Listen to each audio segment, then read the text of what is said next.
kita panjatkan kehadiran Allah Subhanahu wa taala yang telah memberikan kita kesempatan untuk bisa bergabung di sini bersama-sama, yang rencananya nanti kita akan diskusi dan kita sharing begitu Bapak Ibu ya. Kemudian salawat serta salam kita haturkan kepada Nabi kita Nabi Muhammad SAW atas berkat rahmatnya kita dapat berada di zaman yang sekarang ini, zaman yang penuh dengan kemajuan teknologi begitu ya Bapak Ibu. Sebelum saya melanjutkan sesi sharing dan diskusi kita hari ini, kita awali dulu dengan membaca kalimat basmalah bersama-sama. Bismillahirrahmanirrahim. Baik Bapak Ibu, sebelumnya saya ucapkan terima kasih atas keluangan waktunya Bapak Ibu yang sudah menyempatkan nih untuk hadir ya di agenda diseminasi dari aksi nyata saya selaku calon guru penggerak. Ini adalah bagian dari tugas saya. Aksi nyatanya adalah diseminasi atau pengibasan kepada teman-teman semuanya. Ya, nanti selain kita pengibasan, kita juga akan diskusi bersama begitu. Dan juga saya ucapkan terima kasih juga sebesar-besarnya kepada Bu Sari ya, yang selalu memberikan dukungan dan support yang luar biasa sehingga saya sampai berada di sini ya. Kalau di CGP ini masih di modul 2 Bapak Ibu ya, masih panjang perjalanannya ya. Mohon doanya teman-teman ya, dan semoga teman-teman juga nanti akan menyusul ya, akan menyusul dalam apa itu namanya di angkatan-angkatan selanjutnya begitu ya. Baik, kita lanjutkan saja. Hari ini kita akan sharing atau saya akan sharing terkait budaya positif teman-teman. Ini modul pembelajaran di modul 1, tapi modul yang terakhir 1.4 kalau untuk di CGP ya, berbicara tentang budaya positif. Baik, tujuan pembelajarannya nanti CGP dapat menyampaikan pembelajaran dari penerapan konsep inti dari modul budaya positif serta pemahaman mereka mengenai konsep-konsep inti dalam budaya positif. Ya, kemudian materinya Bapak Ibu, nah ini materinya cukup menanjak. Kalau di modul 1.4 ini banyak sekali. Kalau modul-modul sebelumnya hanya 2 gitu, 1, dan ini cukup membuat luar biasanya, menguras tenaga juga karena materinya ada disiplin positif, nilai-nilai kebajikan, teori motivasi, hukuman, penghargaan, restitusi, kebutuhan dasar manusia, 5 posisi kontrol, dan segitiga restitusi. Ya, jadi mungkin beberapa materi ini ada yang masih awam ya. Saya pun waktu membaca mengawali modul ini nggak pernah dengar nih. Ya, jadi kayak segitiga restitusi itu apa sih? Begitu nanti. Kemudian ternyata ada teori motivasi tentang hukuman, penghargaan, kebutuhan dasar manusia. Ini semuanya dikupas di sini. Ya, baik. Sepertinya terlihat lelah. Sepertinya terlihat lelah. Ya, kita speaking sebentar aja Bapak Ibu ya. Kita akan fokus, kita akan mengembalikan dulu nih fokus kita. Bapak Ibu fokus enggak ya? Kita akan bermain lempar huruf. Ya. Jadi aturan mainnya, silakan Bapak Ibu memilih satu huruf dari A sampai Z, itu X, Y, Z, terakhir Z ya. Silakan pilih satu huruf ya, tidak boleh sama dengan temannya. Ya. Kemudian setelah memilih, nanti dimulai dari saya akan menyebutkan misalkan Pak Ma'ruf pilih huruf C. Ya. Ketika saya bilang C, itu ya Pak Ma'ruf langsung berdiri dan melempar huruf yang lain, lempar huruf temannya. Misalkan Pak Joko hurufnya D, berarti Pak Ma'ruf ketika saya bilang C, Pak Ma'ruf berdiri. Kemudian Pak Ma'ruf langsung menyebut D, Pak Joko yang berdiri karena Pak Joko hurufnya D. Pak Joko melempar lagi ke temannya. Ya, A, siapa nih yang A? Berarti yang merasa disebut namanya silakan berdiri dan siap-siap menembak atau melempar huruf yang lain. Paham? Bapak Ibu? Paham. Oke. Baik, Bu Sari hurufnya apa? C. Bu Roi? L. Bu Ria? F. I. Y. A. Bu Risa?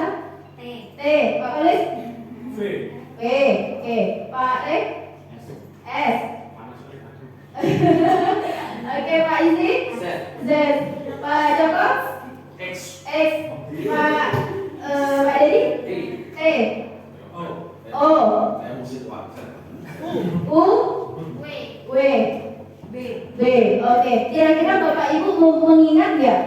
Enggak ya? Enggak mengingat ya kalau diacak ya? Oke, karena kita berberapa ini? Kita sampai huruf apa ya? Kalau huruf ini 1, 2, 3, 4, 5, 6, 7, 8, 9, 10, 11, 12, 13, 14, 15, 16. Huruf ke-16 itu apa? P. Kalau O O P. P. Oh, P berarti bolehnya memilihnya sampai huruf P saja ya. Ya. Oke, diulangi lagi tetapi bolehnya sampai huruf P saja, nggak boleh Y, X gitu. Ya supaya hurufnya itu saja yang disebutkan. Gitu. Oke, Bu Sari? A. J. F. G. C. Tadi A. A udah. A udah tadi. Oh, ulang lagi. Ulang lagi. Huruf lain Bu Ayu. C aja. C. E. C. C kan belum. C. C. D. D. Pak Kalis? Oh, C udah. Oh. Berarti E. E. D. Pak Kalis? N. N. Pak. J. J. Sudah. K. O, F. Oke, Pak Isi? M. M. Pak Joko? H. H. Pak Dedi? P. Pak Maruf? B. Oke. O. Sampai apa tadi? P. Oh, J. E udah ya? E sudah. L. L. I. Oke, baik. Kita mulai ya. 1, 2. Ingat hurufnya masing-masing sudah ingat ya? Oke. 1, 2, 3. Yang pertama saya minta huruf D. Berdiri. Berdiri. Duduk. Ya, kalau sudah duduk. Ayo, masuk. C. I. I. F. G. H. O. Oke. I. Iya. I. Aku I. I. I lagi. I. Itu masih nge-lag ya. Oke. I. I. A. A. Sudah.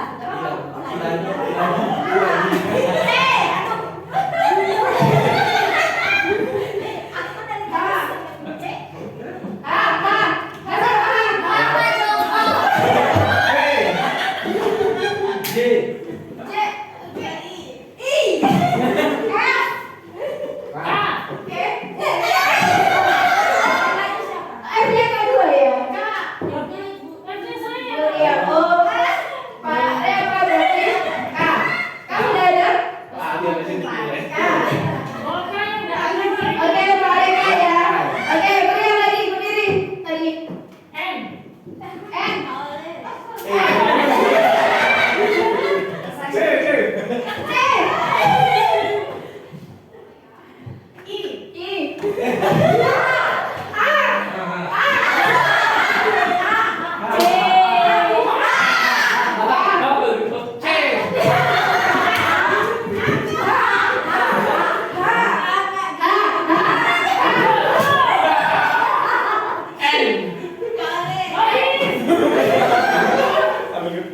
B.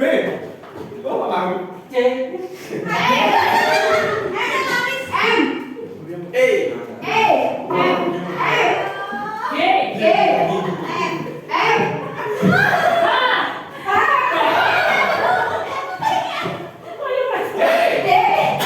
D.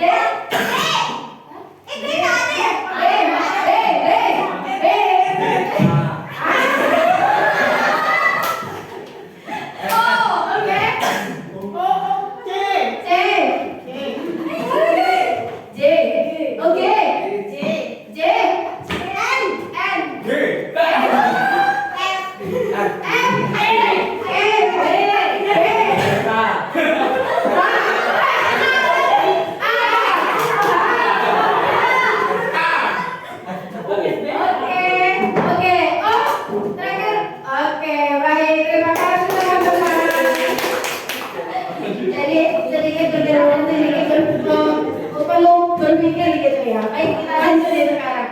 Oke, sudah berkeringat. Kayak ketawanya yang bikin keringatan ya. Lapar ya? Iya, ada siang-siang ya. Baik, teman-teman, saya akan lanjutkan ya. Kita akan kupas ini materinya ya, secara garis besar gitu supaya nanti bisa memahami apa sih yang dimaksud dengan budaya positif aksi nyata budaya positif. Nah, ada yang tahu apa sih budaya positif itu? Ya, budaya positif. Kalau menurut saya budaya positif itu budaya yang selalu berkonotasi terhadap hal yang baik. Oke, baik. Budaya positif itu Budaya yang berkonotasi terhadap hal yang baik. berkonotasi kepada hal yang baik. Oke, mungkin dari Pak Dedi, budaya positif ini apa sih Pak Dedi? Menurut Bapak? Budaya yang baik. Budaya yang baik juga. Pokoknya yang baik-baik yang positif gitu ya. Kebiasaan yang baik. Kebiasaan yang baik. Oke, baik, luar biasa ya. Terima kasih teman-teman. Nah, jadi dari teman-teman tadi intinya bahwa budaya positif itu kebiasaan yang baik-baik yang berkaitan dengan hal-hal yang baik gitu. Jadi apa sih budaya positif? Nah, kalau budaya positif yang kita bahas adalah yang di sekolah ya. Di sekolah itu adalah nilai-nilai dan kebiasaan-kebiasaan. Nah, ini yang disampaikan Bu Rai tadi ya, kebiasaan-kebiasaan di sekolah yang berpihak pada peserta didik agar mereka dapat berkembang menjadi pribadi yang kritis, penuh hormat dan bertanggung jawab. Nah, jadi titik tekannya di sini juga ini loh yang diharapkan dari penerapan budaya positif ini nanti murid-murid kita itu akan menjadi pribadi yang kritis, penuh hormat dan bertanggung jawab. Begitu. Ya. Kemudian, nah di sini juga mempelajari tentang perubahan paradigma teman-teman. Untuk membangun budaya positif, sekolah perlu menyediakan lingkungan yang positif tentunya. Kemudian lingkungan yang aman, nyaman, agar murid-murid mampu berpikir, bertindak, dan mencipta dengan merdeka, mandiri, dan bertanggung jawab. Kalau kata-kata merdeka tentunya sudah tidak asing lagi di tengah kita ya. Kita harus memberikan nih belajar yang merdeka belajar, merdeka mengajar begitu ya. Kemudian lazimnya disiplin dikaitkan dengan kontrol, benar nggak? Kalau disiplin itu selalu dengan kontrol. Kamu harus disiplin, berarti ada pihak yang mengontrol gitu ya, selalu dikontrol karena mungkin pemahaman kita kalau tidak dikontrol itu tidak akan tercipta sebuah disiplin ya. Oke, dalam hal ini kontrol guru lah ya dalam menghadapi murid. Tentu kalau di sekolah siapa yang punya peran kontrol, teman-teman? Tentu guru ya, kita sebagai guru gitu ya selama ini ya. Nanti kita akan belajar 5 posisi kontrol kita. Ada apa saja? Nah itu nanti next di slide berikutnya.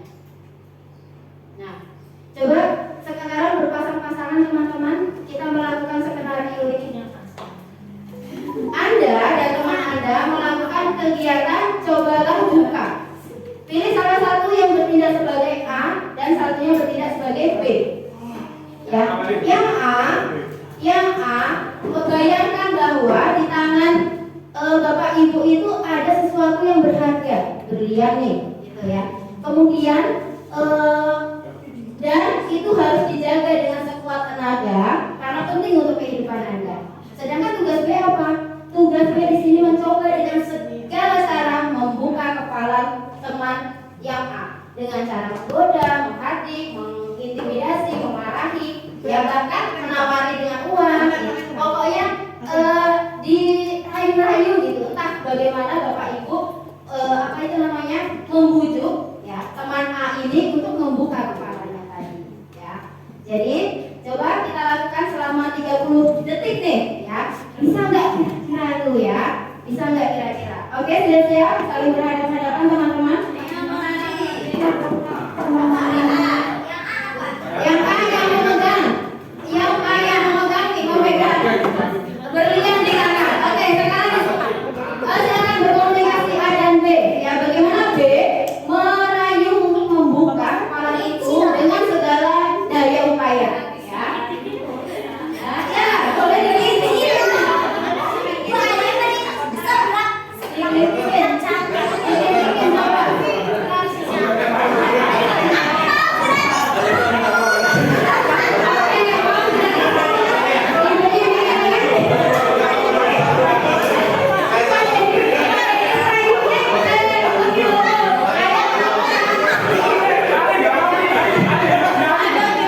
Sudah? Sudah. Baik, sekarang kita refleksi. Ya. Pertanyaannya, apakah Anda atau B membuka kepalan tangan?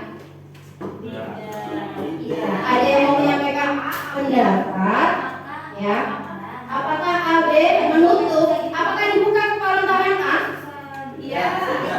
Oke, dari Bu Ayu ya. Oke. Kenapa Bu Ayu? Tadi Bu Tisa buka kepalanya dengan nggak sampai 30 detik dengan rayuan. Oke, dengan Rayuan akan memberikan sesuatu, akhirnya dia membuka tangannya. Oke, dengan iming-iming ya. Iya. Oke. Kalau yang nggak terbuka, Bu Winda tadi A atau B? Saya B. Oh B. Gimana Bu Bayu? Bu Bayu kebuka nggak? Enggak. Nggak kebuka. Oke. Usaha apa yang sudah dilakukan? Merayu. Merayu. Oh, dirayu saja gitu ya. Atau tidak bisa ya? Oke, baik ya. Nah, pertanyaan ketiga. Dalam kegiatan ini, sesungguhnya siapa sih yang memegang kontrol untuk membuka atau menutup kepala tangannya? Dirinya sendiri. Iya. Dirinya sendiri. Iya, Bu Tisa B. Kan untuk membuka tangan Bu Tisa kan atas kontrolnya siapa? Iya, dirinya sendiri begitu ya. Kalau dari hasil refleksi, baik itu dibuka atau ditutup, dirinya sendiri yang punya keputusan, ya kan? Oke. Nah ini dia ya. Kita sendiri yang memegang kontrol atas kepala tangan kita. Apakah kita membuka atau menutup kepala tangan kita itu bergantung pada diri kita masing-masing sesuai dengan kebutuhan dasar kita saat ini. Ada hubungannya dengan kebutuhan dasar, ya. Kalau kebutuhannya dasar Bu Tisa tadi mungkin ingin dapat iming-iming, dapat pengen makan nih ya, pengen memenuhi kebutuhan dasarnya yaitu memenuhi kebutuhan hidupnya. Ya, jadi dia mau membuka. Nanti hubungannya adalah ini kendalinya ini dengan kebutuhan dasar. Begitu ya. Sudah dengan praktek tadi kita tahu bahwa yang punya kontrol itu adalah diri kita sendiri. Bahkan di sekolah pun sebenarnya yang punya posisi kontrol, kalau kita mengibaratkan kita yang punya posisi kontrol ya. Tetapi kalau untuk di murid itu ya, kita yang punya posisi kontrol. Padahal sebenarnya nanti ada faktor-faktor lain yang menyebabkan murid itu mau melakukan. Ya, kenapa sih mau melakukan kontrol yang kita berikan? Nanti akan ada alasannya, ya ada faktornya.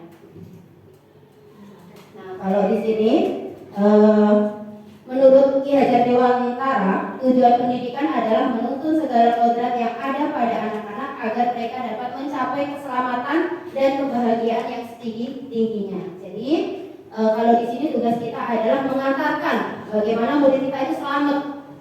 Bukan hanya selamat saja, bahagia juga, gitu ya. Jadi kita melayani.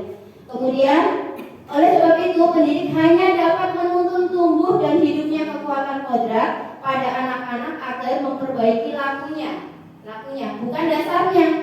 Ya, bukan dasarnya ya. Karena apa? Karena dasar dari karakter murid itu sudah ada nggak sih sebenarnya, Bapak Ibu?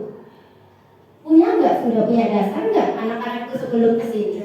Sudah, iya. Jadi kalau di pemikiran Pak Hadi itu, anak itu bukan tabula rasa yang terlahir dengan kertas putih dan kita yang menggambar. Tidak, ya. Tetapi anak itu sudah punya garis-garis, ya, garis-garis yang mereka miliki, baik karakter, minat, ya, ataupun potensi. Kemudian apa? Kita bertugas menebalkan potensi itu. Gitu. Jadi kita tugasnya itu menebalkan, bukan kita yang membentuk, karena memang sudah ada sebenarnya karakter dari siswa.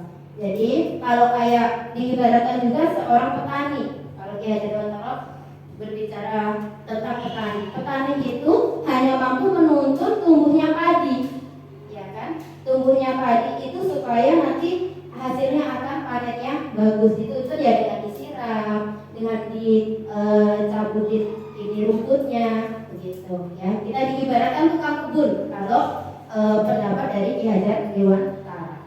Itu ya. Kita lanjutkan. Nah, ini perubahan paradigma yang tadi di awal itu berhubungan dengan teori kontrol. Jadi selama ini ilusi yang kita hadapi atau kita lakukan adalah guru itu mengontrol murid. Kemudian ilusi bahwa kritik dan membuat orang bersalah dapat menguatkan karakter. Ya, kemudian ilusi bahwa semua penguatan positif efektif dan bermanfaat. Yang keempat, ilusi bahwa orang dewasa memiliki hak untuk memaksa. Terjadi gak sama kita selama ini? Ya, kita kadang orang dewasa kan maksa, gitu kan ya. Kita maksa gitu, ya. Kemudian kita selalu membuat kalau orang itu selalu di posisi disalahkan, gitu ya, disalahkan dan dengan posisi disalahkan itu dapat menguatkan karakter mereka, gitu. Ini tentang ilusi kontrol, ya Bapak Ibu ya.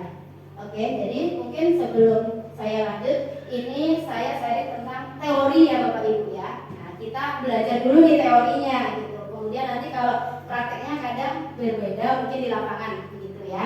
Tetapi kalau dari teorinya bagus sebenarnya diterapkan kalau kita bisa menerapkan. Nah, ini di sini ada perubahan paradigma stimulus respon dengan teori kontrol. Ada pertanyaan di sini. Siapa sesungguhnya yang memiliki kontrol? Kalau berbicara tentang stimulus respon, kita mencoba mengubah orang agar berpandangan sama dengan kita. Tetapi menurut teori kontrol, kita harusnya berusaha memahami pandangan orang lain tentang dunia. Kemudian perilaku buruk dilihat sebagai suatu kesalahan. Menurut teori kontrol, semua perilaku memiliki tujuan, baik itu perilaku salah. Ketika anak-anak berbuat salah, ya di kelas ataupun di sekolah ini, pasti mereka punya tujuan nih. Tujuannya apa? Kebutuhan dasar mereka sebenarnya nanti. Ya, apakah itu mereka cari perhatian? Apakah mereka ingin menguasai? Apakah mereka ingin mencukupi kebutuhannya? Nah itu nanti ada di sini, ya. Bahwa perilaku anak itu kalau salah tetap memiliki tujuan. Kemudian orang lain bisa mengontrol saya. Menurut teori kontrol, hanya Anda yang bisa mengontrol diri Anda, sesuai yang kita praktekkan tadi. Ya. Pemaksaan ada pada saat bujukan gagal. Ya. Kalau bujukannya gagal, biasanya dipaksa. Ya. Kolaborasi dan konsensus nanti bisa dibaca selanjutnya ya untuk perubahan paradigma. Jadi paradigma yang di sini, ya kita ubah nih menjadi yang di sini. Ke arahnya positif karena kita bicara budaya positif. Oke.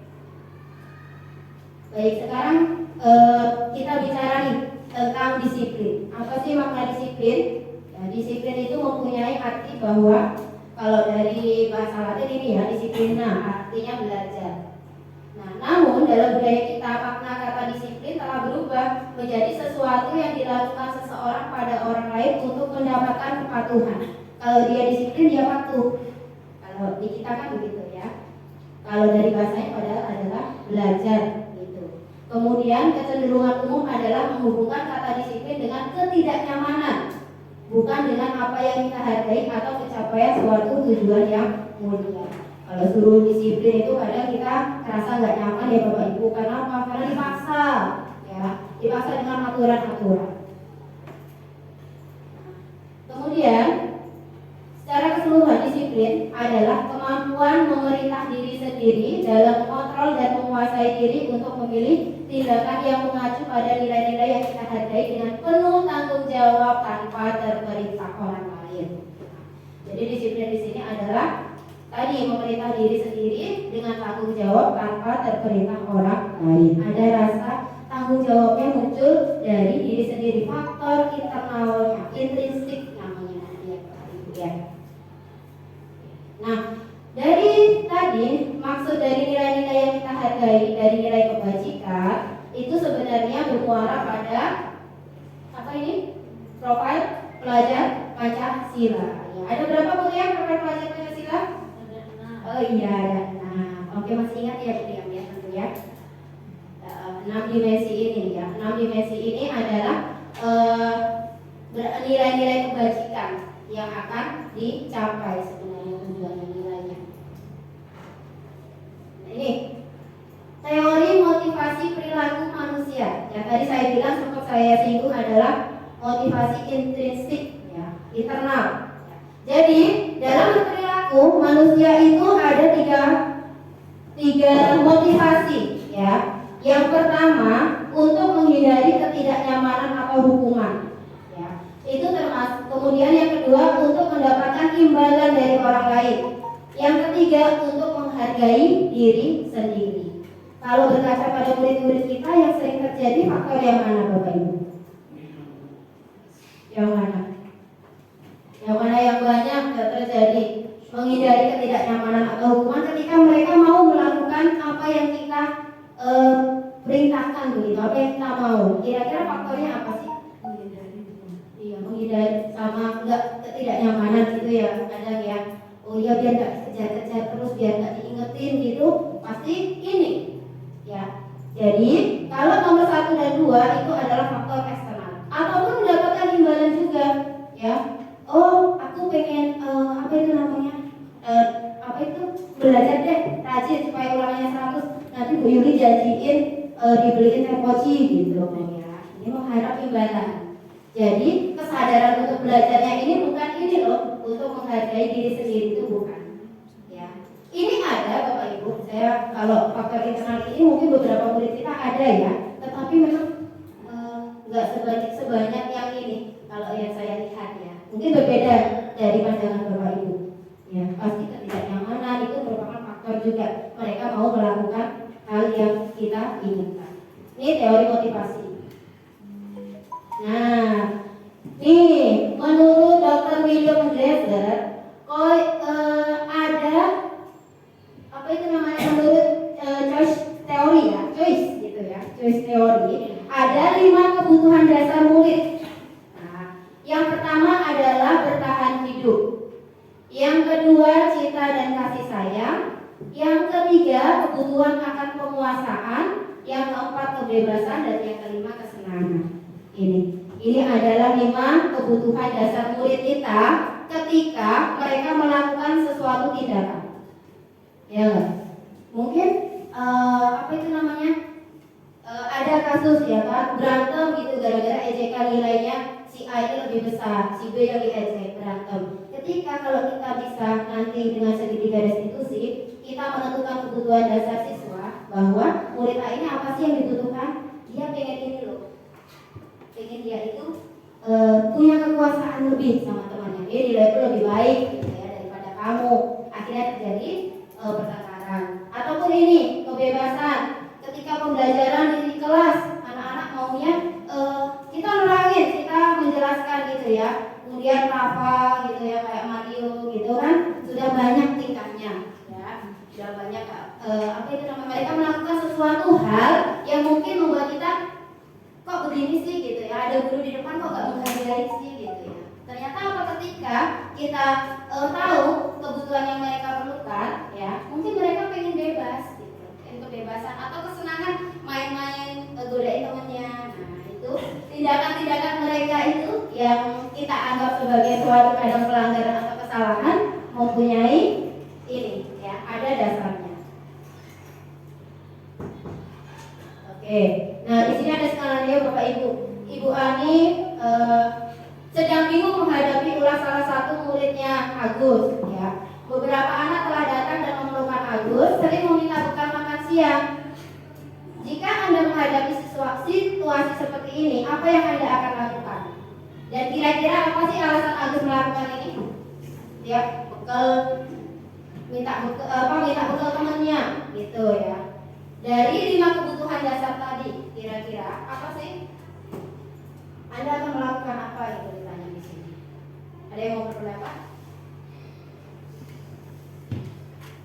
Coba dibaca dulu skenario-nya. Seringkali meminta bekal makan siang mereka dengan paksa, ya, dengan paksaan kita bekalnya. Nah, kira-kira kalau kebutuhan dari cinta kasih, kemudian ini, ya, kemudian penguasaan, kesenangan, kebebasan, ya. Apa alasan Agus melakukan ini? Kita langsung bahas saja ya Bapak Ibu ya. Nih, ya. Dalam konteks penerapan disiplin positif, Ibu Ani sebaiknya mencari tahu dulu, jangan langsung disalahin. Kamu nih, gitu ya. Oh, apa? Minta bekal gitu. Kamu gak dibekalin gitu sama orang tua gitu. ternyata memang Agus gak punya orang tua gitu ya, gak pernah dia dibawa itu ke, sehingga dia kira-kira kebutuhan dasarnya apa? Dia perlu apa? Kasih sayang, ya kan? Apabila jawaban Agus itu lapar dan orang tuanya tidak membawakan bekal, maka kebutuhannya adalah untuk bertahan hidup. Aku gak dibawain bekal sama orang tua. Kemudian apabila jawaban Agus senang temannya jadi memperhatikan, ini juga cinta dan kasih sayang, ya kebutuhan. Jadi cari-cari perhatian. Ada yang anak yang begitu ya, Bapak Ibu, pengen perhatian temannya, tetapi tindakan dia itu salah gitu. Sebenarnya pengen cari perhatian sih. Kemudian apabila jawaban Agus merasa hebat karena temannya jadi takut. Oh ini kayak apa itu namanya? Apa? Kalau minta paksa itu apa sih? Kalau minta paksa, kemudian merasa hebat gitu ya, dia jadi takut dan menuruti keinginannya. Maka kebutuhannya adalah penguasaan atau pengakuan atas kemampuan.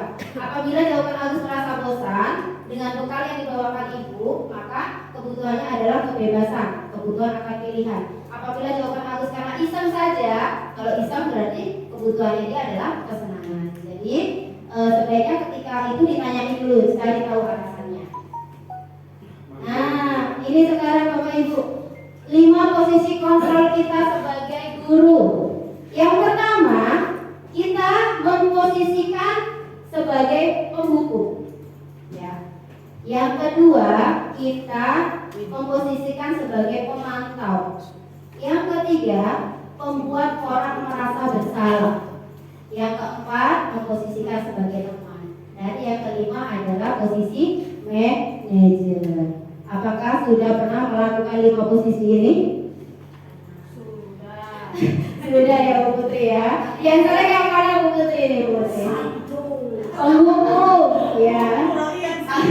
Umani juga nih kayak yang satu ya. Oh enggak ya. Oh teman ya Umani ya. Oh enggak juga. Tergantung sih, itu kan posisi 5 posisi itu kan tergantung keadaan sih. Kalau saya teman, Mas. Makan, iya. Benar. Kalau teman tahu ini cenderung dia apa sih peraturan sekolah gitu ya. Kamu nggak tahu nggak peraturan sekolah apa? Kalau salah bagaimana gitu ya. Kalau membuat rasa orang bersalah ini apa itu namanya? Dia merasakan dia kamu tuh bisa salah gitu posisinya ya. Nanti akan bahas di sini. Ya. Jadi ingat ada apa saja 5 posisi kontrol kita? Penghukum, pemantau, membuat orang merasa bersalah, teman, dan manajer. Jadi dari kelima ini ya, posisi kita yang diharapkan adalah ini Bapak Ibu. Manajer. Iya, posisi manajer. Nanti dengan teknik apa? Segitiga restitusi gitu, ya. Oke. Nah, 5 posisi kontrol. Kalau hukum itu guru berbuat menghardik, menunjuk-nunjuk, yang menyindir. Kemudian kalau membuat orang merasa bersalah, guru itu berceramah dan mengatakan seharusnya begini. Bapak kecewa ya sama Aska. Sudah dikasih tahu berulang-ulang ya kan, Pak Kos kecewa gitu. Ini ketika membuat bersalah. Kemudian kalau teman, guru itu akan membuatkan alasan-alasan untuk muridnya. Kalau untuk memantau, menghitung dan mengukur, kecil-kecil ya Bapak Ibu ya. Manajer mengajukan pertanyaan-pertanyaan. Nah, ini yang akan guru lakukan ketika menjadi 5 dalam posisi kontrol. Nih, ya. Kalau manajer ini akan nanya, nanti kita ditanya, kita akan melakukan prakteknya tanya begitu. Dan nanti siswa yang akan menemukan solusinya. Si Asma kesel. Tanya-tanya, kenapa mesti tanyain kayak begitu? Iya. Jadi mungkin apa itu namanya, dari cara mungkin bertanya kita ya, dari cara bertanya kita itu memancing mereka untuk menyampaikan pendapat mereka. Terus apa yang dikatakan? Kalau kamu tidak melakukan ini, awas ya nanti ya, ibu laporin loh ke Bu Roki. Awas ya, nanti ibu laporin loh ke Bu Sari gitu ya. Anak-anak takut tuh gitu ya. Kemudian kamu seharusnya kalau membuat bersalah, kamu seharusnya sudah tahu ibu telah lelah sekali mengatakan ini, ibu stres gitu ya. Jadi biar dia itu salah gitu. Ibu gurunya stres, gurunya capek itu gara-gara dia gitu ya. Kemudian kalau teman demi ibu, masa kamu tidak mau? Ingat tidak, bapak pernah atau ibu pernah bantu kamu gitu. Jadi memposisikan teman kan, ayolah gitu kan, ayo dong sama-sama kan gitu. Masa nggak ingat sih? Kalau pemantau ini cenderung apa peraturannya? Ketika siswa salah ditanya apa peraturannya. Kemudian kalau manajer, apa yang sudah kita yakini bersama-sama. Kemudian apa yang bisa kamu kerjakan untuk memperbaiki ini. Nah, jadi solusi datang dari mana? Dari anaknya gitu. Mereka menyampaikan. Dan harapannya kalau anak dari anaknya itu nanti ada rasa tanggung jawab. Itu yang diharapkan dari teori ini ya. Oke, hasilnya apa? Memberontak, menyalahkan orang lain, kalau sering dihukum, membohong, kemudian membuat orang bersalah, menyembunyikan, menyangkal, berbohong ya.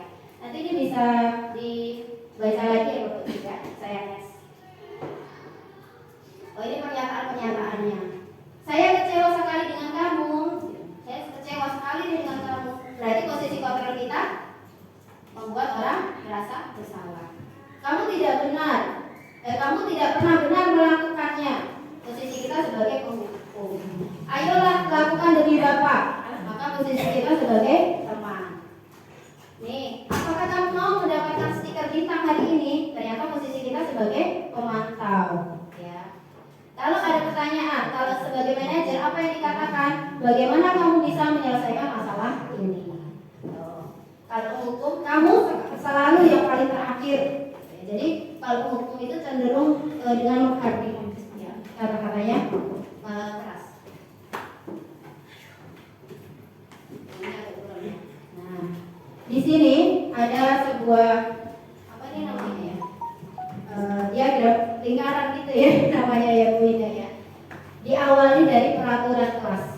Kalau kita pernah nggak dengar keyakinan kelas Bapak? Nah, keyakinan kelas. Keyakinan kelas. Pernah? Enggak ya? Baru ini ya? Iya, saya juga baru di CGP ini baru tahu mendengar istilah keyakinan kelas. Nah, keyakinan kelas itu sebenarnya mirip-mirip dengan peraturan, ya, tetapi ada perbedaannya. Kalau peraturan itu dia cenderung contoh peraturan itu apa sih? Kita tolong satu di peraturan. Tidak boleh datang terlambat. Oke, saya tanya guru bahasa Indonesia ini. Tidak boleh datang terlambat. Kalimatnya negatif atau positif Pak ini? Negatif ya, cenderung ya. Kemudian tidak boleh lari-lari di lorong. Itu ya kalau buat peraturan-peraturan kan. Nah, itu adalah peraturan kelas Bapak Ibu. Sekarang kita bergeser, paradigma kita adalah peraturan kelas ini kita rubah menjadi keyakinan kelas. Bagaimana dengan keyakinan kelas? Bedanya apa? Menggunakan kata-kata yang positif. Kalau tidak boleh datang terlambat, bagaimana kata positifnya? Hadir tepat waktu gitu ya. Jadi keyakinan kelas. Kemudian tidak boleh lari di lorong-lorong. Berjalan dengan perlahan ya. Jadi seperti itu ya.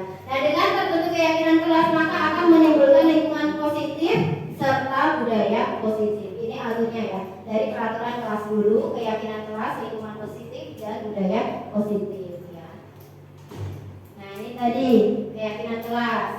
Nilai-nilai kebajikan yang disepakati bersama secara universal, terlepas dari latar belakang suku, negara, bahasa maupun agama. Ya, jadi keyakinan kelas itu akan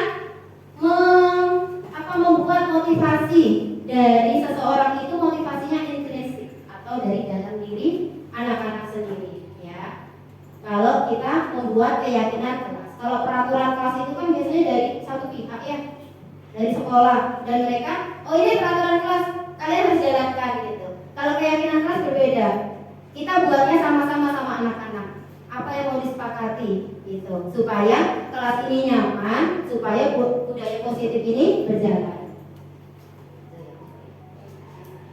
Nah, tentang pembentukan keyakinan kelas. Keyakinan kelas bersifat abstrak daripada peraturan yang lebih rinci dan konkret. Keyakinan kelas berupa pernyataan-pernyataan yang universal. Pernyataan keyakinan kelas senantiasa dibuat dalam bentuk positif tadi, bukan kalimat negatif. Keyakinan kelas hendaknya tidak terlalu terlalu banyak sehingga mudah diingat dan dipahami. Iya. Kalau peraturan itu banyak ya. Anak-anak lupa sudah. Iya. Nanti kalau dari keyakinan kelas ada keyakinan sekolah, Bu Rocky. Nah, jadi perubahannya di situ bukan lagi peraturan sekolah, tetapi keyakinan sekolah yang sama-sama dibuat oleh siswa ya bersama guru. Jadi kalau keyakinan kelas itu cuma 4 sampai 7 saja keyakinan atau kesepakatan yang akan kita jalankan dengan siswa. Ya. Kalau sudah membuat keyakinan kelas, nggak banyak-banyak, kalau ini juga lupa. Ya. Kemudian semua warga kelas sebaiknya ikut berkontribusi dalam membuat kegiatan kelas lewat curah pendapat. Ini anak-anak nih mau apa sih yang disepakati, satu saja dari anak, nanti dengan 25 anak itu sudah ada 25 awalnya peraturan yang mereka bikin. Setelah kita seleksi ya nanti akan berubah menjadi keyakinan. Itu ya Bapak Ibu ya. Kemudian bersedia meninjau kembali keyakinan kelas. Kalau perlu ditambahkan dalam perjalanan waktu. Kalau ada perlu yang direvisi. Kalau keyakinan kelas itu. Ini ya. Peraturannya selalu kembalikan buku ke tempatnya. Sebenarnya peraturan ini nilai kebajikannya adalah pengen dia itu memunculkan nilai tanggung jawab. Dilarang mengganggu orang lain kalau peraturan. Nilai kebajikannya menghormati orang lain dan diri sendiri. Ya. Jadi ini ada peraturan-peraturan, sedangkan ini adalah nilai kebajikan yang dituju. Mungkin bisa dibaca ya nanti untuk lebih jelasnya lagi. Bergantian atau menunggu giliran. Nilai kebajikan yang dituju harusnya menghormati orang lain ya, atau kesabaran. Lanjut ya. Nah, saya praktekkan ini Bapak Ibu ya. Kemarin saya membuat keyakinan kelas 8A gitu. Nanti Bapak Ibu wali kelas ya juga bisa mempraktekkan membuat keyakinan kelas. Gampang kok ya. Jadi mereka ini saya kasih sticky note, mereka menuliskan peraturan apa yang pengen ditaati di kelas. Ya, setelah itu mereka tempelkan dulu di sini ya. Di situ ada 25 siswa saya kan 25 peraturan kelas. Masih dalam bentuk peraturan kelas ya. Belum berbentuk keyakinan kelas. Karena apa? Karena di sana masih ada anak-anak yang menuliskan tidak boleh terlambat, tidak boleh mengganggu temannya, begitu ya.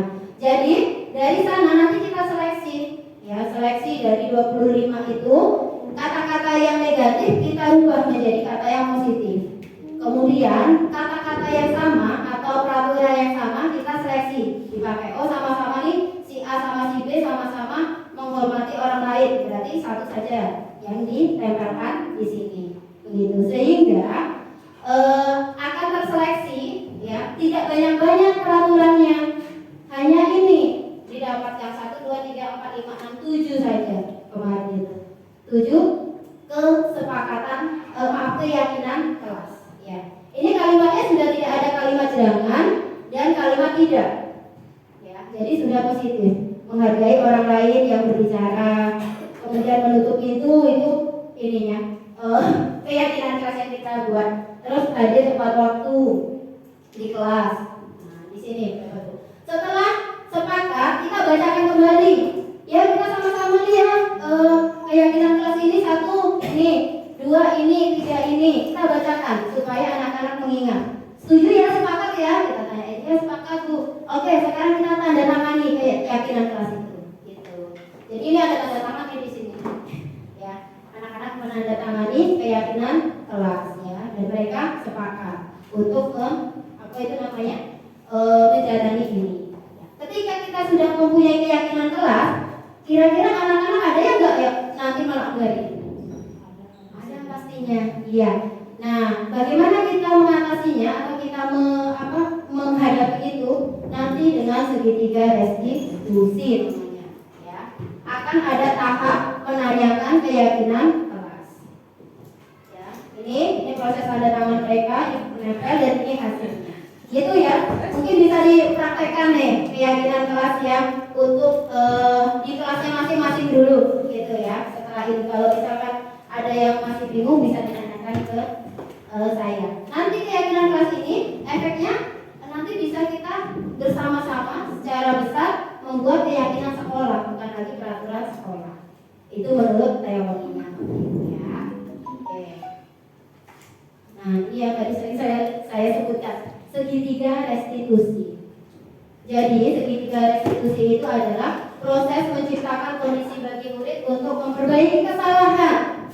Kita tidak lepas dari kesalahan, ya, anak-anak kita pun juga, anak-anak kita semuanya tidak lepas dari kesalahan. Tetapi kesalahan itu bisa diperbaiki sehingga mereka bisa kembali pada kelompok mereka dengan karakter yang lebih kuat. Melalui restitusi, guru dapat membantu murid menjadi lebih memiliki tujuan disiplin positif serta memulihkan dirinya setelah berbuat salah. Ketika salah, biar tidak tambah down, ya, kita bicaranya baik-baik. Kemudian kita restitusi itu namanya. Kita tanya pendapat mereka, kenapa kok gini, melakukan ini, apa alasannya, ya kan? Nanti kira-kira caranya apa untuk memperbaikinya, gitu. Membantu murid untuk jujur pada diri sendiri dan mengevaluasi dampak dari kesalahan yang dilakukan. Kemudian memberikan penawaran, bukan paksaan. Jadi bukan dari paksaan dari kita, tetapi dari murid. Ini yang dinamakan segitiga restitusi, Bapak Ibu. Gambarnya segitiga, ya. Ya. Yang pertama dilakukan ketika kita sebagai manajer tadi, ingat ya 5 posisi kontrolnya. Yang diharapkan adalah kita sebagai manajer, bukan penghukum, bukan apa itu namanya, memantau, ya. Yang diharapkan kita adalah sosok manajer, ya. Kita akan melakukan 3 tahapan ini. So, dari sini. Yang pertama, validasi tindakan yang salah. Yang kedua, menstabilkan identitas. Yang ketiga, menanyakan keyakinan. Keyakinan kelas tadi yang kita buat, atau keyakinan sekolah yang nanti akan kita buat, begitu. Ya. Jadi ini, bagaimana? Apa sih yang ini kan? Ini caranya untuk kita merestitusi atau apa kalimat-kalimat kita ketika kita melakukan tahapan segitiga restitusi, ya. Tentunya dalam melakukan tahapan segitiga restitusi itu anak kita ajak ketika dia salah, ya, melakukan kesalahan, kita panggil, gitu, ya, prakteknya kita panggil, kita dudukkan posisi nyamannya dia, ya. Kemudian kita lakukan tahap pertama dulu, ya, menstabilkan identitas. Kita tanya, tahu nggak kamu dipanggil ke sini? Kalau dia sudah merasa bersalah, berarti dia tahu, Bu. Kalau dia merasa bersalah, nggak tahu, Bu, gitu, ya. Kemudian kita jelaskan, oh ini loh, kamu tadi melakukan tindakan ini. Kemudian kita mulai masuk ke tahapan restitusi, menstabilkan identitas. Berbuat salah itu tidak apa-apa. Kita manusia, berbuat salah itu wajar. Ibu bahkan juga pernah, ya kan? Misalkan siswa terlambat gitu, kemudian langsung dimarahi di depan ketika kelas masuk kelas. Kira-kira bagaimana perasaan mereka, Bapak Ibu? Ketika disalahkan, tersinggung, ya, sakit hati, ya, gitu kan? Malu nggak? Malu. Apalagi kita sambil marah-marah, ya. Masalah di rumah kita bawa ke sini, ketika murid salah kita bisa luapkan, gitu, ya. Jadi akan ada rasa malu tentunya ketika ditegur langsung di depan teman-temannya, gitu. Siap kita hadirkan. Kemudian berbuat salah tidak apa-apa. Manusia itu tidak sempurna. Ibu juga pernah kok datang terlambat, gitu, ya. Jadi di sini kita nggak nyari yang salah, ya. Kita tidak mencari siapa yang salah, tetapi ingin mencari solusi dari permasalahan. Pokoknya kalau kita sudah melakukan segitiga restitusi itu kita kayak bidadari, gitu, ya. Kalau ya nggak ada lagi apa itu namanya marah-marah itu nggak ada. Kalau melakukan ini loh, benar, ya. Apa itu prakteknya? Berarti wadah hati kita itu digedekan gitu ya? Iya, benar, guys. Jadi ya, kita Wadah memang, hati. ya, kita udah mengantar, ya itu tadi, guys. Kita kan mengantarkan anak untuk kebahagiaan dan keselamatan mereka. Jadi memang harus, ya, enggak. Ya. Makanya kalau dia nggak tahu, Bu, saya nggak salah. Kita menjelaskan kamu tadi berbuat dari segini, ya. Jadi kita cari solusi, distabilkan dulu identitasnya bahwa manusia itu ya tidak ada yang sempurna. Masuk ke tahapan yang kedua, biar kamu bisa melakukan yang lebih baik dari ini ya. Ya. Kamu tadi terlambat pasti punya alasan. Pasti ada alasannya. Ya, saya macet bu, gitu. Saya kesiangan bu, gitu ya. Ya. Kemudian apa lagi? Ketika validasi tindakan yang salah ini ada lagi kata-kata yang lebih ini ya. Kamu punya alasan. Kemudian apa itu? Bisa juga ditanyakan, ya. Kira-kira nanti perbuatanmu itu salah atau benar sih kalau datang terlambat, gitu ya. Jadi divalidasi dulu tindakannya. Punya alasan. Tentu semua yang dilakukan itu punya alasan. Anak mencontek pun ya harusnya direstitusi dulu mana dia Putri ya. Alasannya apa sih gitu kan? Kita pasti punya alasan. Dan kita pun juga kalau dulu nggak luput dari mencontek gitu ya, bener kan? Kita juga pernah berbuat salah gitu kan, tapi kita sama-sama mencari solusi setelah itu. Ya, manusia tidak sempurna gitu ya. Kemudian masuk ketiga, karena kita sudah mempunyai keyakinan keras tadi, maka ya apa yang kamu lakukan tadi salah atau enggak, Mas? Iya salah, Bu gitu. Kira-kira sesuai enggak dengan kesepakatan keyakinan kelas yang kita sudah pernah buat gitu ya. Jadi ditanyain dulu atau keluarga ya. Kemudian apa nilai-nilai yang telah kita sepakati? Apa kemarin keyakinan kelas yang kita buat?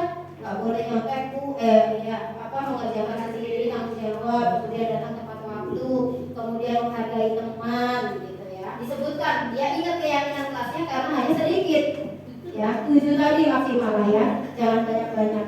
Kemudian ditanya lagi ketika itu, oh iya berarti melanggar ya, iya. Kira-kira menurut kamu apa sih yang bisa kita lakukan untuk memperbaiki ini? Itu ditanya pelan-pelan, ditanyain. Nanti pasti siswa akan menjawab. Ya saya nggak akan tidur malam-malam. Mungkin tadi alasannya tuh tidurnya karena begadang jadi terlambat, ya nggak malam-malam lagi tidurnya. Kemudian tidur lebih awal, kemudian gak banyak main HP. Itu nanti solusi itu datangnya dari siswa harapannya. Kita hanya menuntut saja. Itu ya. Ini tahapan dari segitiga restitusi. Oke. Nah, kita satu contoh kasus saja Bapak Ibu ya. Nanti kita akan jawab pertanyaan bareng-bareng.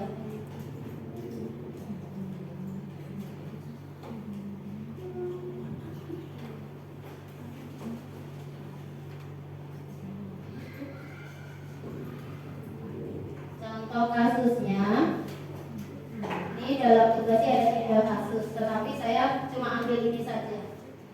Nih, analisa kasus 2, aturan sepatu hitam.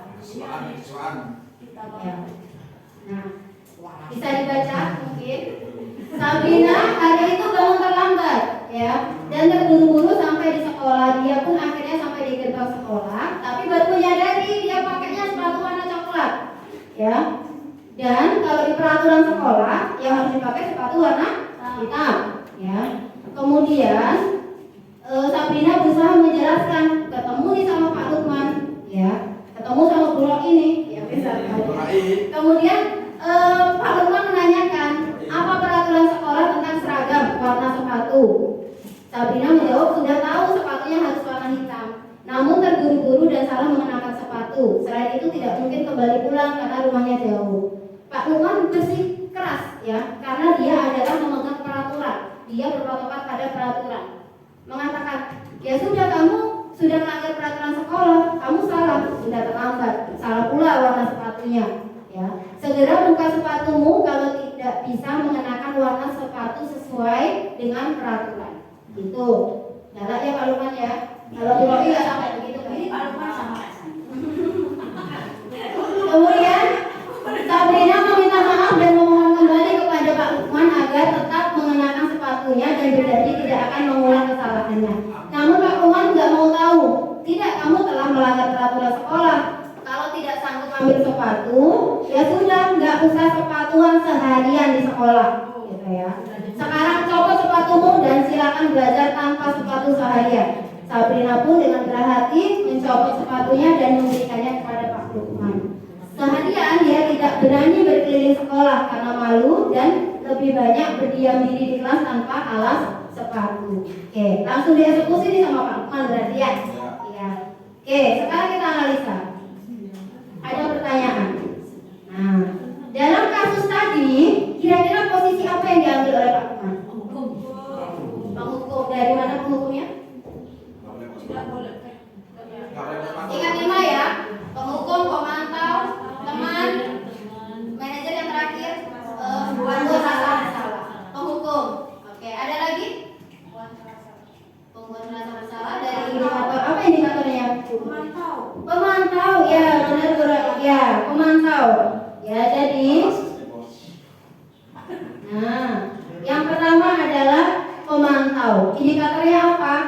Bertindak sesuai peraturan. Diingatkan lagi Sabrina, kamu ingat nggak peraturan sekolah tentang warna sepatu? Nah, dia sebagai posisinya pemantau. Nadanya datar, ya. Ini belum menunjukkan emosi yang berlebihan tadi kan, waktu di awal. Ya. Nih, ya sudah, kamu sudah melanggar peraturan sekolah. Kamu salah, sudah terlambat. Salah buka sepatunya. Segera buka sepatumu jika tidak bisa menggunakan sesuai peraturan warnanya.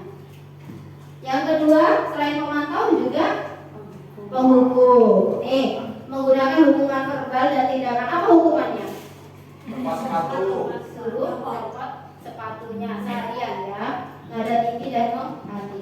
Kamu telah melanggar peraturan sekolah. Kalau tidak sanggup, ambil sepatu, copot dan silakan belajar tanpa sepatu seharian. Oke. Nah, di sekarang coba dipraktekkan kira-kira kalau Pak Lukman itu mengambil posisi seorang manajer, pertanyaan-pertanyaan seperti apa nih yang akan dilakukan? Kira-kira nih, ada yang mau berpendapat menjawab ini? Kenapa pakai sepatu selain hitam? Ibu Putri, ya ternyata Sampai di Iya, foto. boleh. Aduh. Sampai kayak duit dong. Kayak duit itu pokoknya kurang. Mungkin Bapak Lukman awalnya kalau menempatkan diri sebagai manajer itu menanyakan alasannya kenapa menggunakan sepatu hitam. Ingat ya, tiga tahapan restitusi ya kalau manajer. Berarti yang pertama tadi Menanyakan yang pertama tahapan pertama menstabilkan identitas. Ya, tahapannya baru validasi kesalahan. Gimana kalau menstabilkan identitas? salahnya di mana? Menstabilkan identitas. Iya. Ya. Apa salahmu hari ini, Sabrina? Mengapa? Kalau kenapa menggunakan sepatu? Alasannya itu masuk apa? Masa langsung tidak apa-apa? Dia harus tahu posisinya dia salah dulu. Oh, iya. Dan distabilkan dia memang posisinya salah. Oh, iya. Tapi salah itu ya wajar, kita manusia melakukan kesalahan. Sabrina, ada apa yang salah dengan atribut sekolahmu? Iya. Paling halus. Manajer yang harus ya. Adakah yang menurut Sabrina adakah yang salah dengan atribut sekolah yang dikenakan sekarang? Seperti itu. Ada Pak, ada Bu. Ya. Itu menstabilkan. Terus Saya Saya di sepatunya aja dia sudah tahu. Iya. Iya. Sambil ngelirik ke bawah ya. Adakah? Salah. Oke, kemudian Setelah itu kalau dia mengakui berarti dia sudah tahu. Kalau belum berarti kita beritahu. iya. Terus. Oke, misalnya, ya, baik. Kalau kedua validasi kesalahan berakhir. Ya. Validasi kesalahan. Tadi yang pertama identitas ya. Iya. Sebenarnya apa ya? Kalau itu benar-benar salah. Aku tanya dulu. Validasi kesalahan. Alasan, ya, dia kan sudah tahu bisa alasannya. Ya, alasannya kenapa sih pakai sepatu? Ternyata kan dia Udah dikasih tahu saya belum. iya, makanya kan harusnya begitu kan posisi manajer. Berarti ditanyakan alasannya kenapa gitu ya. Apa alasan? Ketika kita melakukan tahap yang kedua, masuk ke tahap yang kedua yaitu validasi tindakan yang salah. Ya, jadi sepatu hitam itu sesuai nggak dengan keyakinan sekolah? Gitu ya maksudnya ya. Jadi Oh, nggak sesuai, melanggar. Berarti kalau melanggar salah tidak? Salah. Dan kemudian pasti punya alasan nih kenapa kok pakai sepatu coklat ke sekolah. Gitu ya. Oke, kita bahas. Kalau posisi manajer seperti itu. Nih. Ya, jadi mungkin ketika posisi manajer, maka Pak Lukman melakukan ini segitiga restitusi dengan bertanya, Sabrina, kenapa kamu terlambat? Ya, apakah Sabrina tahu keyakinan, menanyakan ya, apakah sepatu yang Sabrina pakai itu sesuai dengan keyakinan sekolah? Ini menanyakan keyakinan sekolah. Jika kamu salah, apakah kamu bisa memperbaiki ke depannya? Gitu kan? Apa rencananya? Ini solusi dari siswa ketika melakukan tahap yang ketiga, segitiga restitusi. Kemudian ditanya lagi, kira-kira nilai kebajikan apa sih yang dituju ketika peraturan sekolah harus berwarna hitam? Nilai kebajikan apa? Kebersamaan, keseragaman, kesederhanaan, benar Bu ya. Sepakat dan kita sama. Ya, kedisiplinan, kerapian, keseragaman, kesederhanaan. Kemudian kira-kira bila Anda menjadi kepala sekolah nih, bagaimana menyikapi langkah Pak Lukman yang tadi yang diambil? Kira-kira. Ke Pak Lukman. Nah, ke Pak Lukmannya Bu Sari ngapain nih? Tadi suruh nyopot. Anggap Pak Lukman itu Pak Aden. Kalian sudah menghukum si Sabrina gitu ya, nggak pakai sepatu seharian. Gitu. Kira-kira menyikapinya? Mario tadi. Mario. Kembalikan pada SOP-nya. Kan ketika menindak tata tertib pasti ada tahapan-tahapannya, dan biasanya yang kalau baru sekali dua kali kan pasti ada toleransi dan sebagainya. Berarti ditanyakan ke Pak Lukman begitu ya, dengan baik-baik ya Bu Rolia, Bu Sari ya. Ya. Mencari tahu permasalahan yang terjadi, permasalahan Pak Lukman dan dengan Sabrina. Kemudian berdialog ya. Setelah itu sebagai kepala sekolah, karena kan kita sudah tahu nih bahwa segitiga restitusi itu ada tahu teorinya begitu ya. Kemudian kita arahkan Pak Lukman bisa menyelesaikan permasalahan dengan melakukan dengan menjadi sebagai posisinya manajer menggunakan metode restitusi begitu ya. Ini kepala sekolahnya dianggap sudah tahu tentang segitiga restitusi itu. Oh, ini kasus analisa. Oke. Ini Fajar dan Udani ya. Ini males belajar ketika pelajaran bahasa Inggris nih ceritanya ya. Ketika bahasa Inggris Udani ya. Kemudian males ditanya. Itu udah angkat bidadari. Iya, itu apa? Sih. Gampang aja. Ini kasusnya nih diajui pokoknya males-malesan si Fajar nih kan. Ya tidur-tiduran. Sering ya Bapak Ibu, sering. Tapi kadang kita memang jengkel sekali ketika menemukan ini. Ya. Padahal kadang anak itu punya tadi kebutuhan dasarnya, ingat. Mungkin dia mencari apa itu namanya kebebasan, pengen bebas, ya.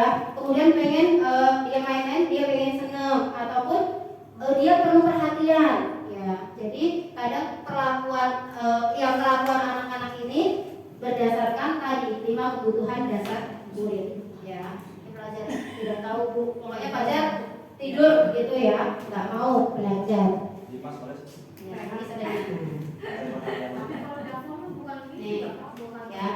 Nah di sini udah nih posisinya ini penghukum. Fajar coba jawab pertanyaan nomor 3, maju ke depan dikerjakan. Nah dihukum nih, ya.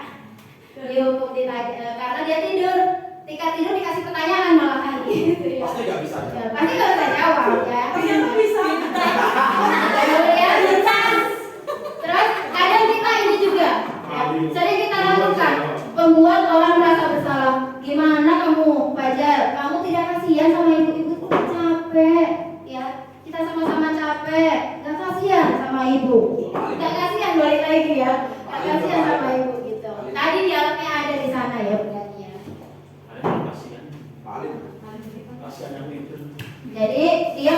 kebebasan bosan dengan bahasa Inggris ya, jadi nggak bersemangat gitu ya. Kalau pelajaran olahraga mungkin dia semangat. Gampang banget. Oke, ini ya, ini nanti bisa kita kalau mau bisa kasusnya diminta di saya. Banyak kasus, Bu. Lagi. Banyak kasusnya Pak. Iya. Tapi nggak seperti tahu sudah ini ya, tahu sudah mencari solusi, nanti saya tidak akan terlambat lagi Bu. Evaluasi. Artinya udah tahu, dia udah tahu kesalahannya dan udah nyari, tapi terulang lagi. Iya, memang seperti itu ya Bu ya. Jadi kadang memang kita kan nggak bisa apa istilahnya ideal ya Bu ya. Pasti nanti akan terulang lagi. Kita sudah sabar nih, sebuah samudra kesabaran kita 1 kali 2 kali sudah menjadi bidadari surga gitu dengan menghadapi Alvin gitu yang sering terlambat gitu ya. Dia udah berjanji, udah tahu salahnya. Ya, jadi memang ini berarti mungkin ada pendekatan khusus yang perlu kita lakukan lebih dalam lagi gitu ya ke anaknya ini. Ya kalau apa sebenarnya anak melakukan itu mungkin dia itu pengen diperhatikan gitu ya. Tadi kebutuhan dasarnya. Kayak Alvin ini kan sering terlambat. Mungkin juga dia perlu perhatian karena apa? Keluarganya juga backgroundnya dari keluarga yang Perlu mama. iya, jadi perlu sosok ya, perlu perhatian. Kalau dia mungkin berarti harus di WA nih setiap pagi, Alvin bangun gitu ya, berangkat sekolah. Mungkin bisa kita lakukan Bapak Ibu. Itu salah satu caranya. Karena memang kebutuhannya dia itu adalah kasih sayang, perhatian. Ya. Jadi kayak pacarnya aja tiap hari kita WA gitu ya. Kita ingetin pakai dasi ya hari ini ya gitu. Sering itu dasi nggak dipakai hari itu. Bu Yuli kalau misalnya terjadi lagi ya, kita udah pakai keyakinan tuh terjadi lagi segitiga lurus itu diulang lagi, Berulang terus. maksimal berapa apa nggak ada maksimal? Ya mungkin berarti nanti ya komunikasi dengan orang tua Bu. Lanjutannya begitu ya. Tetap kan kita juga harus berkoordinasi komunikasi dengan orang tua seperti itu. Jadi kita capek Mama. Gitu lagi gitu ya. Ini praktek saya ya. Ini saya coba ini sebenarnya anaknya ini nggak terlambat, cuma untuk pemenuhan tugas gitu ya. Jadi saya membuat skenario ini. Ini anak terlambat, yang ini anak mencontek temennya gitu. Kalau mau lihat di sini di YouTube saya, subscribe ya. Wajahnya di blur. Iya. Jadi Bu Yuli nanya gini. ya. Ini subscribe. Sini ya nanti di subscribe ya. Ya. Jadi memang tuntutan Bapak Ibu ya, bukannya kepedean dengan ngasih foto-foto gitu ya di sini, tapi memang tuntutan tugas dan ini memang menambah kepercayaan diri gitu ya. Nanti kalau Bapak Ibu ikut di CGP juga pasti akan seperti itu motivasi. Semangat Bu Yuli. Berapa Bu? 70 subscribe. Belum kayaknya. 20 juta. Amin. 230 ribu. Baru 23 nih ya. Jadi selama di CGP saya Kita selama CGP kayaknya ya. iya karena CGP ya. Jadi memaksimalkan ya tugas-tugas memang harus di YouTube begitu. Seperti itu nanti dilihat di sini di demonstrasi kontekstualnya Bapak Ibu ya. Prakteknya nanti bisa dilakukan ya. Itu masuk ke sini demonstrasi kontekstual.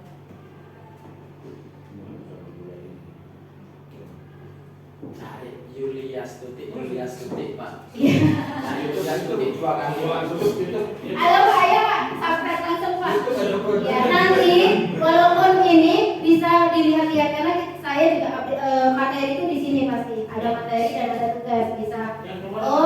Modul ini bicara tentang budaya positif. Yang modul sekarang saya masuk ini pembelajaran berdiferensiasi Bapak Ibu. Jadi nanti bisa dilihat bagaimana sih kalau di teorinya di CGP itu pembelajaran berdiferensiasi gitu ya. Auto subscribe. Ya, auto subscribe ya. Ini nomor pendamping kumpul. Aku udah kumpul. Ini ya. Yulia Stuti ini pendamping kumpul. 2 kali Pak. Yulia Stuti 2 kali Pak. 2 kali Pak ya. Kita. Iya. Nah, Yulia Stuti kendang kumpul. Ini tahapannya menanyakan keyakinan. Kalau sudah gitu ya. Jadi ada 2 kasus nih tugasnya. Oke. Baik, mungkin itu Bapak yang nanti lebih ininya bisa dilihat di di saya bagaimana nanya-nanyanya. Saya mau nanya kok. Ya. Ada timingnya nggak, ada waktu tertentu nggak untuk terakhir itu? Oke. Ada waktu timingnya nggak kira-kira untuk menentukan yang mana Pak? Enggak, apakah ada pengaruh perbedaan hasil yang dicapai mungkin nanti ketika anak itu baru melanggar barusan kita langsung eksekusi dan dengan melanggar kita eksekusi nanti? Iya Pak, kalau kita langsung eksekusi biasanya yang kayak tadi langsung malu, langsung down gitu ya. Jadinya memang tahapannya anak itu nggak langsung di situ gitu. Jadi kenapa? Karena posisinya dia itu masih berbuat salah gitu ya. Nggak langsung kita langsung kita jatuhkan lagi gitu, tambah down gitu loh. Udah salah, kita marahin, tambah ngedrop lagi gitu. Jadi memang ketika mereka berbuat salah, oke, di lain tapi jangan lama-lama ya. Misalkan setelah pembelajaran nih anaknya tadi terlambat, mungkin bisa diajak bicara gitu. Ya, jadi dia sudah lebih tenang gitu Pak. Kemudian pelan-pelan kita restitusi kesalahannya.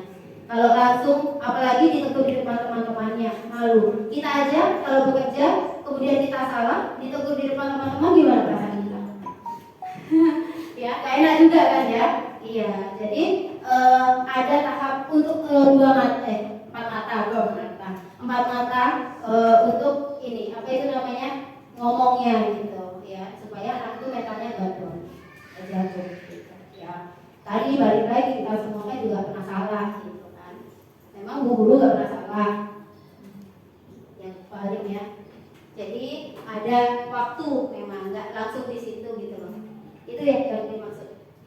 Iya, tadi ini anak-anak yang baru berdua baru datang Jumatan. Saya akan kasih itu. Panggil lah harus Jumatan ke kantor nih. Iya. Ada bikin mereka tanya seperti itu. Ya, bikin itu lah. Kemudian ngobrol belum selesai, udah keburu turun kan. Nah, itu terpotong itu lah. Jadi kayak ini golden time nggak sih gitu lah. Tapi mau maksain dulu, tapi waktunya habis duluan gitu. Iya. Keduluan sholat Jumatnya. Keduluan kejadian. Oke deh sholat Jumatnya. Filmnya hilang. Iya. Jadi Dibandinginnya sama jadi apa ngobrolnya kurang dapet jadinya.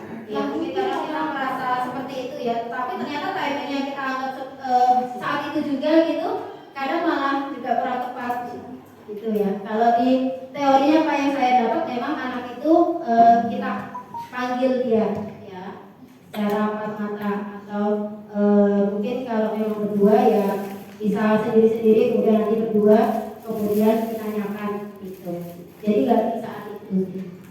Kadang memang beberapa tuh nanti momennya beda lagi. Kadang perasaan kita yang ini seperti itu gitu. Ya. Tapi ini tadi yang saya sharingkan, yang saya dapatkan ya. Nanti kalau misalkan nanti apa itu namanya berbeda dengan pendapat Bapak Ibu, ya nanti bisa didiskusikan. Gitu. Ya. Oke, ada pertanyaan lagi? Oh, sudah, terima kasih, ini yang ditunggu-tunggu. Ya. Oke, tapi saya minta ya, saya share bawa HP Bapak Ibu. Mungkin yang bawa sebentar saja apa itu namanya untuk refleksi. Kalau yang belum nggak apa-apa, nanti menyusul saja. Saya share refleksinya di sini.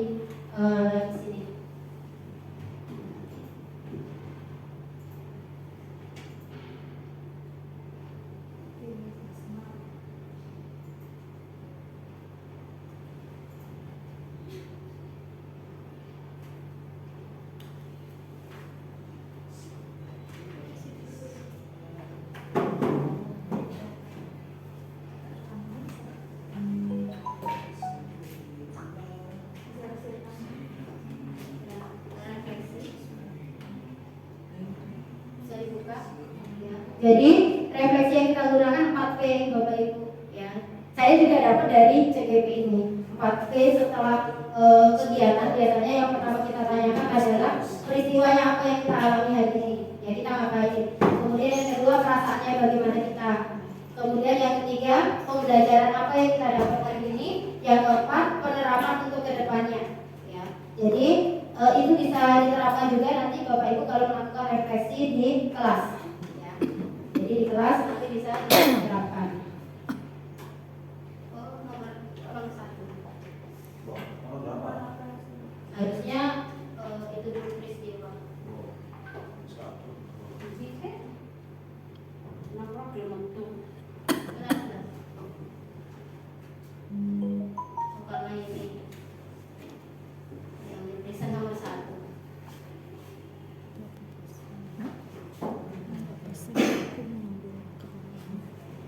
Kita masih materi. Halo. Ada Mungkin mewakili dulu satu Bapak Ibu peristiwa yang sudah Bapak Ibu laksanakan. Ada? Nggak selesai nih. Oh iya, pada hari ini maksudnya. Menonton. Ini emoji gitu. Coba dong. Saya baca love kok itu. Iya, Eh, Ini tetap layar nggak? nggak bisa diketik ya? Nggak bisa. Ayo kita berlayar. Baik saya. Iya. Enggak, ini salah ininya. Apa?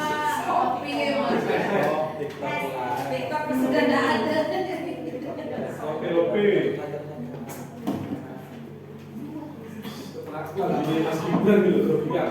Love. Kenapa Pak? Bajunya Mas Gibran kan Pak Bu. Pindah ke Anies. Orangnya aktif lah kan. Ganjar pakai garis ya. Mas Prabowo kan Gibran. Oh ya biru. Apa itu ya? Itu dari dulu gambarnya Ganjar.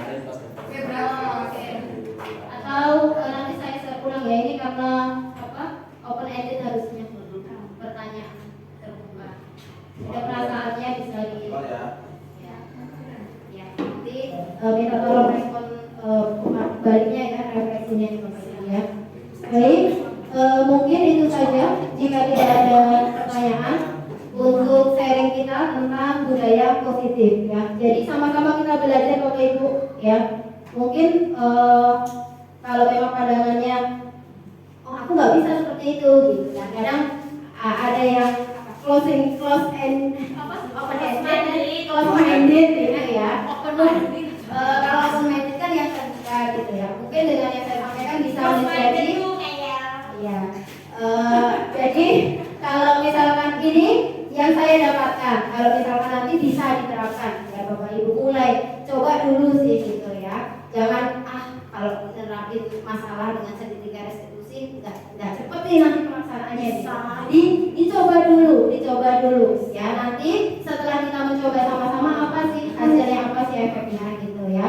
Karena memang susah merubah kadang pola pikir kita yang sudah tertanam gitu ya. Dengan menghukum maka akan mendisiplinkan siswa itu kita apa itu namanya mungkin rubah pelan-pelan gitu ya. Jadi semoga apa yang saya sampaikan bermanfaat untuk Bapak Ibu semua ya.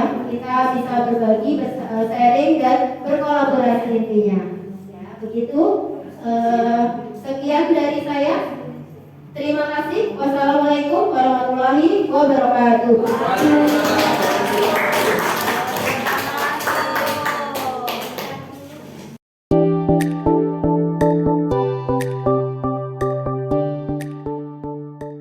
Assalamualaikum warahmatullahi wabarakatuh. Waalaikumsalam warahmatullahi wabarakatuh. Ya, bagaimana kabarnya pagi hari ini? Alhamdulillah, luar biasa, religius, unggul, berdaya saing global. Ya. Oke, pagi ini sudah sarapan kalian? Belum. Ya sudah? Jadi sarapan apa Danis? Apa? Lupa sarapannya. Rice with fried chicken. Oke, kalau saya bisa deh semangat ya. Ayo. Oh, nasi sama yang goreng. Oke. Pami atau mie? Roti. Oke.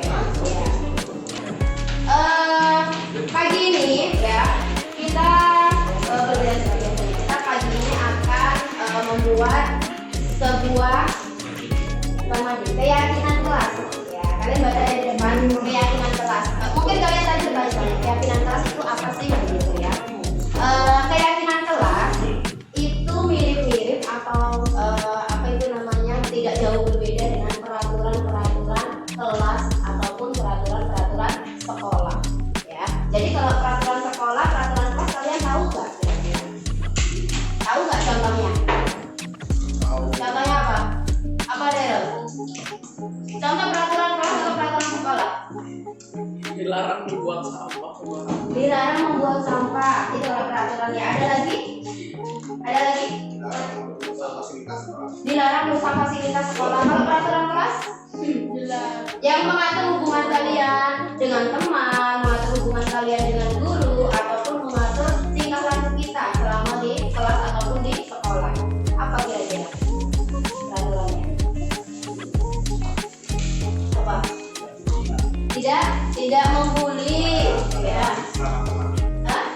Toleransi sesama.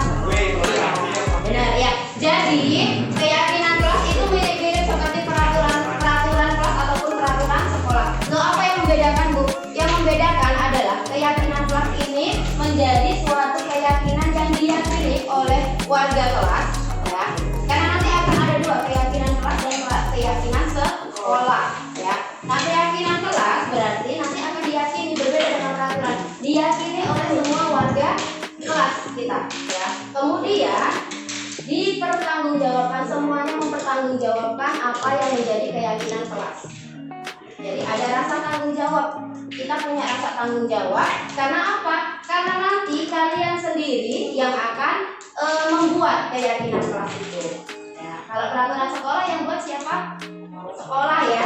Jadi sekolah, kemudian kalian harus mematuhi. Nah, tapi kalau keyakinan kelas nanti kita sama-sama untuk membuat, berdiskusi, kemudian kita akan sepakati bersama dan kita akan jalankan, kita akan bertanggung jawab untuk melaksanakannya.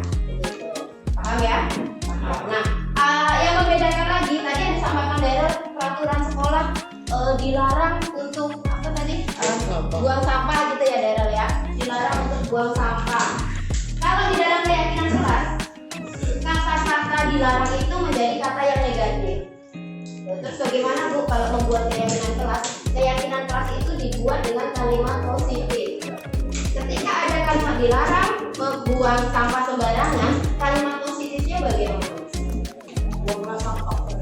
Membuang sampah pada tempatnya. Oke, kemudian kalau dari siapa? Rama tadi, tidak membuli teman atau tidak bullying di kelas ataupun di sekolah. Berarti kalau kalimat positifnya apa kira-kira? Kalimat positifnya? Menghargai, menyayangi ya, antar teman, menghargai, menyayangi antar teman. Nah, itu. Jadi kalimat yang dilarang itu kesannya adalah kalimat yang negatif. Kemudian kita ubah kalau di keyakinan kelas itu menjadi kalimat yang lebih positif. Paham? Paham. Oke. Nah, jadi sekarang Ibu akan bagikan ya sticky note. Kalian menulis satu saja. Keyakinan kelas apa sih yang kalian inginkan? Ya, yang akan kita sepakati bersama.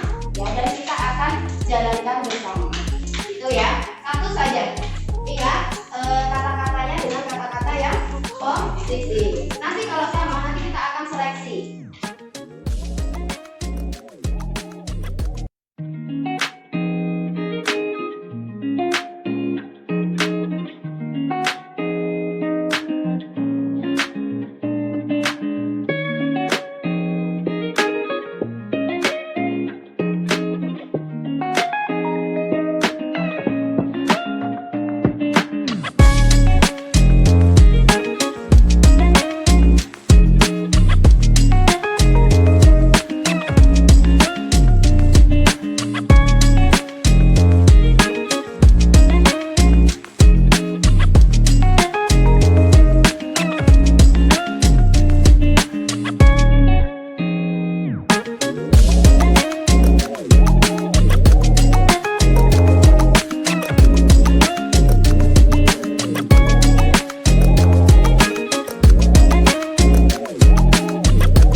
Bukan dari ibu ya?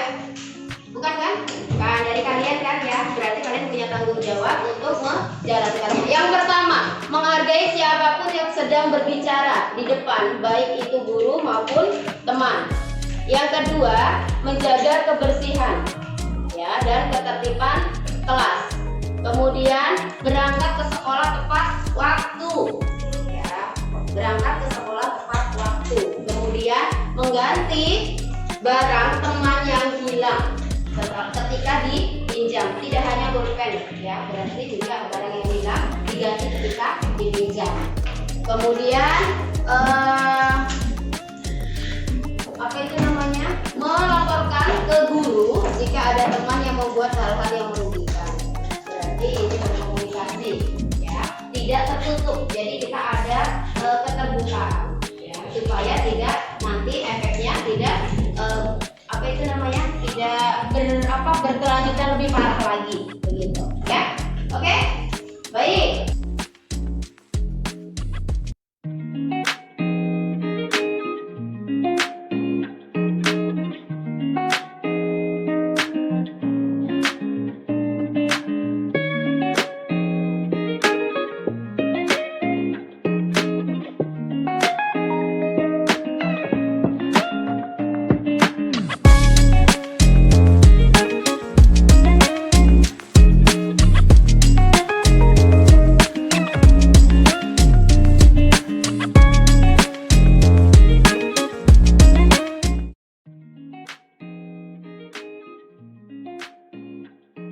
Nama saya Fahmi dari kelas 8A.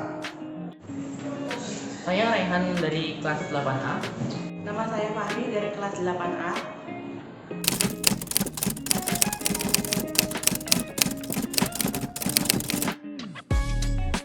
Saya sih itu ya, berasa menyenangkan banget bisa nulis pendapat tentang keyakinan kelas ini bersama teman-teman saya. Saat saya ketika membuat keyakinan kelas ini itu senang tapi penuh dengan harapan. Karena bisa menyuarakan pendapat dan mendiskusikannya bersama-sama.